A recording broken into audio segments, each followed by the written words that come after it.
character creation class. And then I'm also afterwards going to do a little more advanced for people who've been playing. So this is the, like, very basic 101, and then I'll do a 102 later. Like, later tonight, if there's time. So, I'm Steffi, everybody knows me here, but hi, Internet! I'm going to be talking today about building characters. So, what do you guys think is actually the most important part about your character? Anyone got any ideas? Its name. It's the name! Huzzah! So, there's a few things you need to keep in mind when you're naming your character. One is if it's any longer than 4 syllables, no one's going to remember your name. That may sound silly, but it's really true. Even tacking your first name onto your last name can sometimes make it so people forget. People have too much information in their heads already. They need something simple. Your name also is the first indication people get of your culture. If I say that my name is Shahid, it's going to give a completely different idea than, oh, my name is Sheila, or my name is Angeland. Like, all of those give very different imagery. And there's nothing wrong with using a name outside of your culture, but then you want that culture to somehow be reflected on your character. Otherwise, you get sort of a cognitive dissonance thing going on where people don't really know how to talk to you because they're expecting one thing and getting another.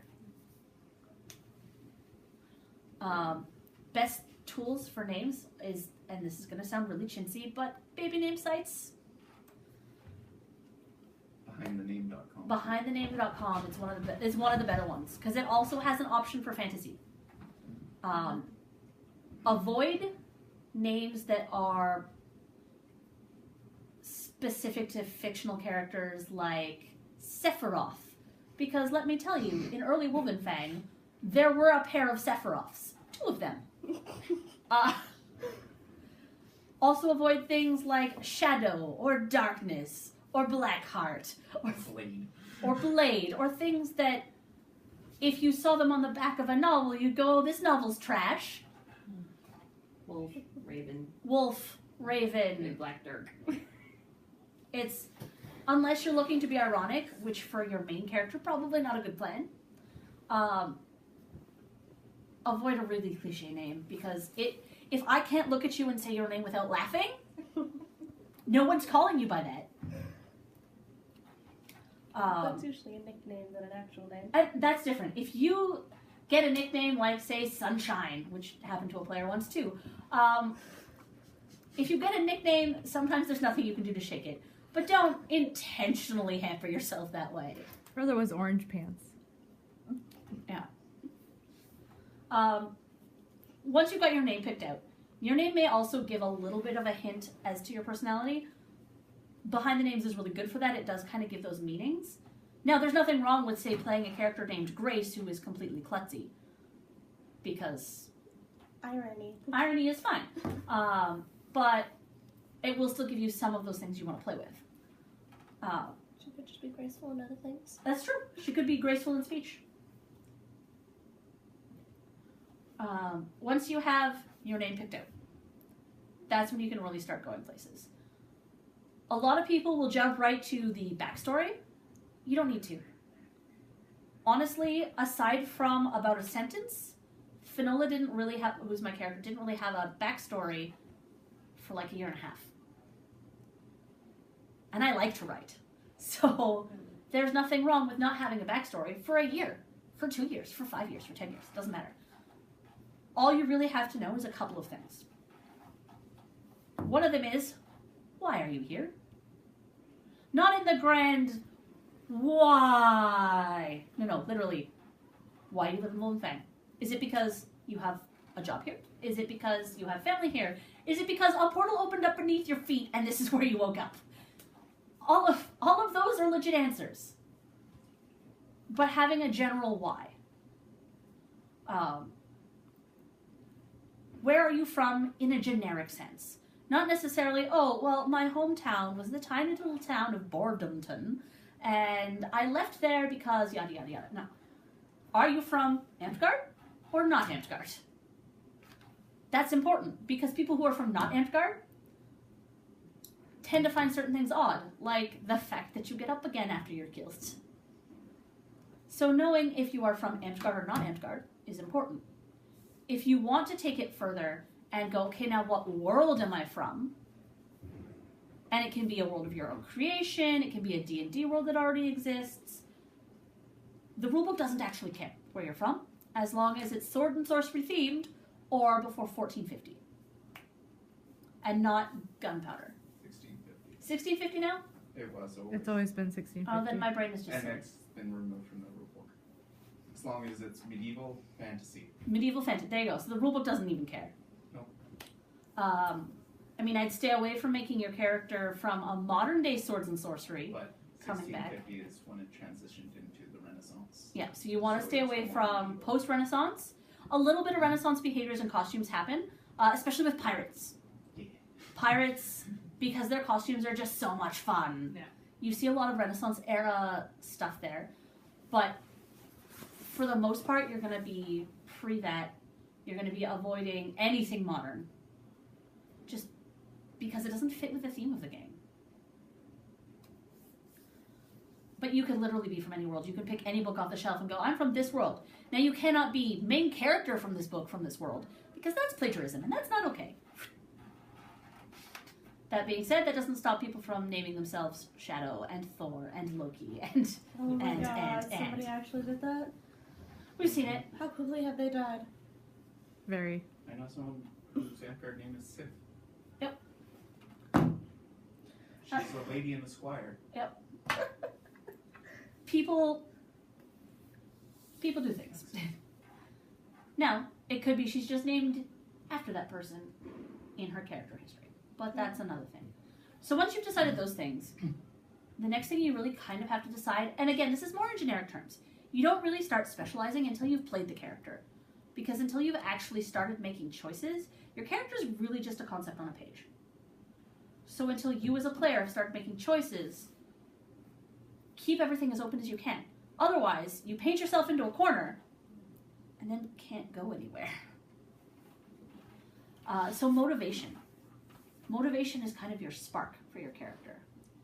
Motivation can be anything. It can be your revenge driven. You can be driven by gold. That's a little harder though in Amtgard because we don't really have a standardized currency system. We do have some currency now, but it's not standard and it may not last past the next 5 years or whatever. Because there's no standardized currency system, the greed motivator is actually pretty hard. Revenge is much easier, and I would venture to say at least 50% of Amtgardian backstories involve revenge in some way, shape, or form. Well, duh, someone has to die in order for them to get there.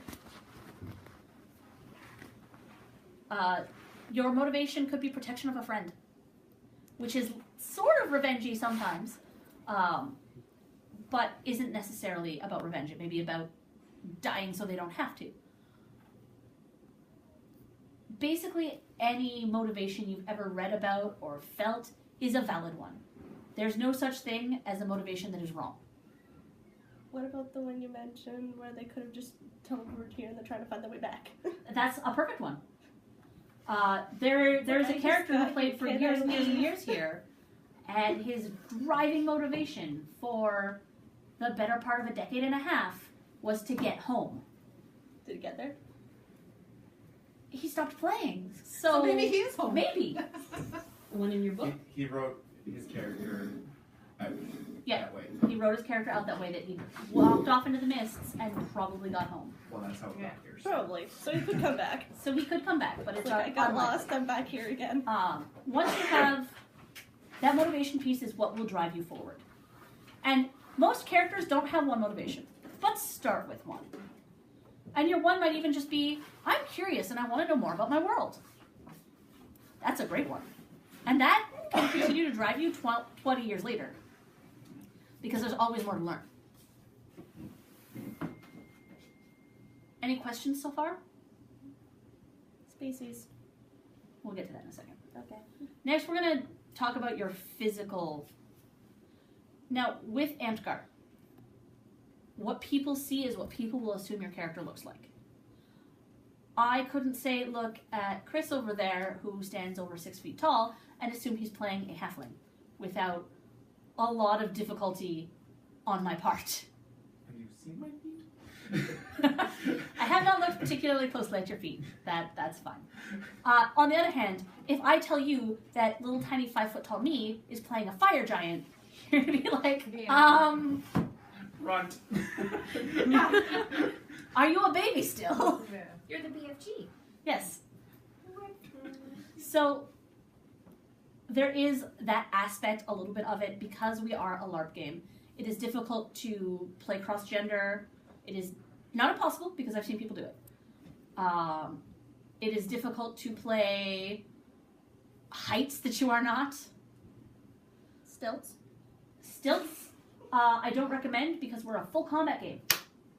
I've seen people run around, kick things, and swing swords with stilts. Yes, but it's not a good life choice. Just because you can do it doesn't mean you should. This is a good mantra. Please keep that one in mind. But this is also Amtgard. So there is that physical limitation. That also means don't claim your character is the best at something that you're not really good at. I mean, if I walked up to you and said, I am the best pie maker in all the North, and you go, oh, awesome, I want to try a pie. Well, actually, I've never made a pie in my life. That's just what my character does. And that's not so great. Likewise, do not claim you are the best swordsman to ever walk the face of the earth. Because I promise you there are people who will put you in your place. And they won't necessarily mean anything mean by it, but some of them will. Don't claim you are something you're not capable of backing up. Now, I was the best swordsman in my village. It's fair. It's probably even true. I'm still going to stab you, but that is at least viable. So don't claim to be something you're not. Keep in mind your physical limitations. Don't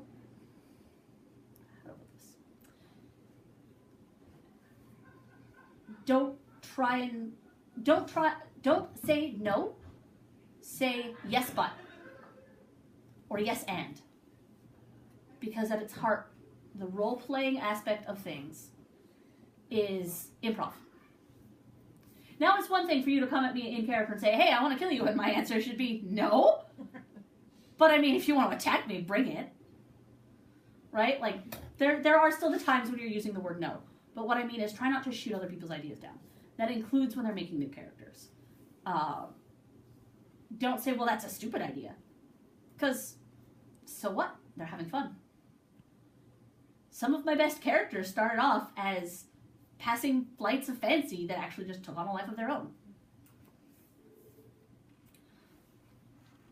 Race is something... Now, I'm talking about mythical races now. Let's be clear here. If you want to be a fire elemental, or an elf, or a dwarf, or whatever, there's actually nothing stopping you. Zero.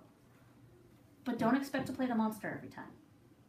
Just because there is a monster in the monster book doesn't mean you will necessarily have the permission to play it, or the levels to play it, because some monsters are ridiculously high level, like Elf. Elf is a level 6 monster. If you are a level 6 monster, raise your hand. Yeah, that's 2 of us. Wait, elves So, are literally elf- level 6 monsters? Elf is literally a level 6 monster. So if you want to be a high elf or something like that, you couldn't. But there's nothing saying you can't roleplay it. You can put on the ears. Get some And spirit gum. Get some spirit gum and just put on the ears, and now I'm an elf. Not a And monster. but you're not the monster elf. You are an elf who has taken up a class. But still level monster. I would still level the monster eventually, but yes. Level up main class first. Don't start with monster. There's too many rules to monster to start that as your main. So there's nothing stopping you from playing elf, dwarf, elemental, cat person, I'm trying to think of what else I've seen. Demon. Demon spawn, angel. All of that is open to you. But consider how you can play it as a standard class first. And then branch out from there. One of my favorite ways is, I'm demonic in heritage, but it's not all the way taken over. So I have some of the features, but not all the power. That's a good way to kind of ease into it. Because if you want to play a monster and you walk into someone's quest and they go, I'm sorry, I'm not allowing monster PCs, then you've effectively made it so that you can't play.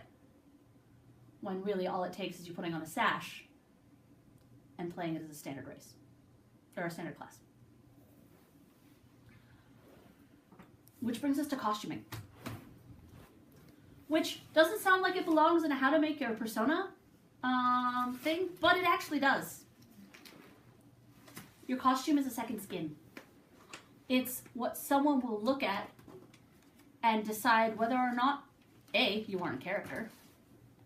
Because if I walk up to you and you're in jeans and a t-shirt, you're probably not in character yet. I mean, there could be exceptions, but for the most part, you're not in character in your pajama pants. Either of us are in character today. Easy exception. Cat people. Now, that being said, it's best if you start with a something that represents your character, even if it's not a whole outfit. When I started my first character, I used to carry around this tiny little stuffed unicorn. Yeah. Now, I was playing a child, so this little tiny indication that I was a child was this stuffed unicorn and the fact that my hair was in pigtails. Because most 20-year-old women don't run around in pigtails carrying around a doll. Except here. So that gives people that clue. Hey, I'm in character. This piece is important to me somehow. Choose a color scheme if you can. That sometimes helps.